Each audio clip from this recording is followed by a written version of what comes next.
आज हम बात करेंगे ऐसे बिजनेस की जिसकी चमक सबसे ज़्यादा है। जी हाँ, डायमंड बिजनेस की। तो सबसे पहले इसके मार्केट साइज़ के बारे में बात करते हैं, जो 2018 में था $87.3 बिलियन, यानी कि 6.5 लाख करोड़ रुपए। इसका उपयोग ज्वेलरी के साथ साथ इंडस्ट्रियल यूज़ में भी किया जाता है, क्योंकि चमकदार होने के साथ साथ ये दुनिया का सबसे हार्ड मटेरियल है, जिसकी वजह से कांच कटिंग, लेथ मशीनों इत्यादि में इसका यूज़ किया जाता है।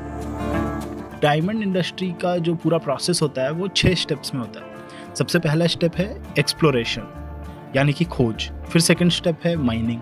फिर थर्ड स्टेप है सॉर्टिंग, यानी कि उसकी छटाई। फिर चौथा स्टेप है कटिंग और पॉलिशिंग।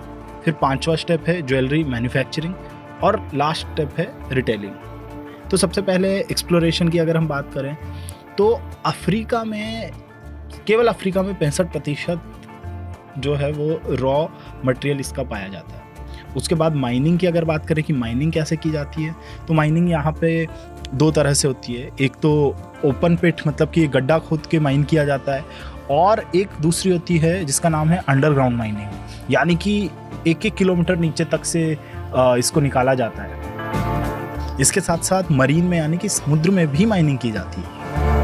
अब इसकी छटाई जो होती है वो होती है कलर के आधार पे, साइज के आधार पे, शेप के आधार पे और क्वालिटी के आधार पे। इसके बाद में आती है cutting and polishing. Cutting and polishing जो होती है वो 4 C's में क्लासिफाई की जाती है, यानी कि कट, कलर, क्लैरिटी और कैरेट। मतलब कि किस तरह का कट किया हुआ है डायमंड, उसका कलर क्या है, उसकी क्लैरिटी कितनी है और वो कितने कैरेट का है।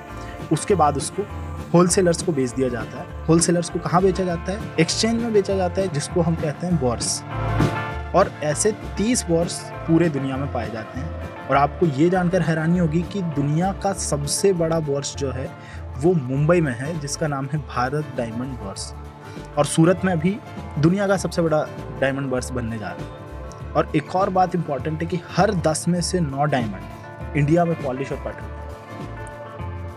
उसके बाद में जो नेक्स्ट प्रोसेस होता है उसका नाम है ज्वेलरी मैन्युफैक्चरिंग। तो आप समझ गए होंगे कि अब जब होलसेलर्स जो हैं वो डिज़ाइनर्स को, रिटेलर्स को ये पॉलिश किए हुए और कट किए हुए डायमंड्स बेच देते हैं, और उसके बाद जो डिज़ाइनर्स होते हैं वो उनको ज्वेलरी के अनुरूप और पॉलिश करते हैं और कटिंग करके उसकी फाइनल उसका शेप दे देते हैं। और उसके बाद लास्ट प्रोसेस आता है रिटेलिंग, यानी कि उसको बेच दिया जाता है आगे। इसके बाद में एक बहुत इंपॉर्टेंट चीज़ डायमंड बिजनेस में होती है ऑथेंटिसिटी, यानी कि उसकी प्रामाणिकता।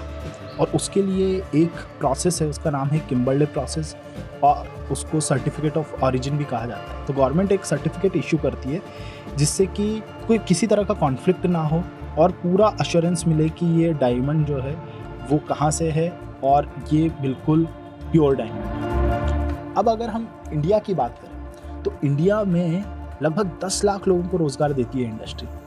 बिल्कुल ट्रांसपेरेंट डायमंड अगर है बिना किसी कलर का तो उसको सबसे प्योर माना जाता है। गोलकोंडा में ये पाया जाता था, कोहिनूर भी वहीं से निकला है, और भी काफ़ी सारे प्रसिद्ध हीरे जो हैं वो वहाँ से निकले हैं। इसके अलावा सबसे बड़ा पॉलिशिंग एंड कटिंग का मार्केट जो है वो है सूरत।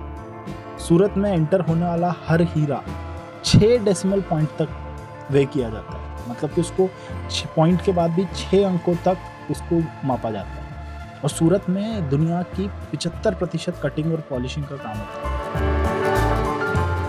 पूरे प्रोसेस की तो आपने देखा कि 6 स्टेप्स होते हैं, पर सूरत में कटिंग एंड पॉलिशिंग के केवल 36 स्टेप होते हैं, और फिर 17 स्टेप होते हैं क्वालिटी चेक के, मशीनों से और एक्सपर्ट ह्यूमन आइज।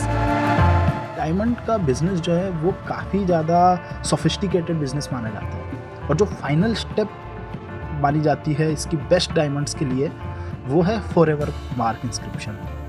कुछ ही हीरो में फॉरएवर मार्क इंस्क्रिप्ट किया जाता है, जो कि बिल्कुल बेस्ट डायमंड्स जिनको हम कहते हैं उनमें होता है। और ये इसमें क्या होता है कि आपका जो इंसान का बाल होता है उसका 5000वां हिस्सा इतनी मोटाई से वहाँ पे नंबर लिखा जाता है, एक यूनिक नंबर लिखा जाता है। जहाँ ये डायमंड कटते हैं उसका प्लानिंग डिपार्टमेंट का हेड, आपको पता है कौन सी क्लास का पास आउट होगा, वो 7वीं पास है। तो इसका मतलब ये है कि अगर आपकी आंखें तेज और पारखी हैं और हाथों में कारीगरी है और साथ में लगन है तो आप इस बिजनेस में एंटर कर सकते हैं। तो आज हमने देखा कि डायमंड का बिज़नेस किस तरह से होता है, उसके पूरे प्रोसेस देखे, उसके स्टेप्स देखे, कहाँ पे ये होता है, ये सारी चीज़ें देखी। हम किसी दूसरे बिज़नेस के बारे में और किसी दूसरी चीज़ के बारे में अगले एपिसोड में बात करेंगे। तब तक के लिए हमें सब्सक्राइब करें।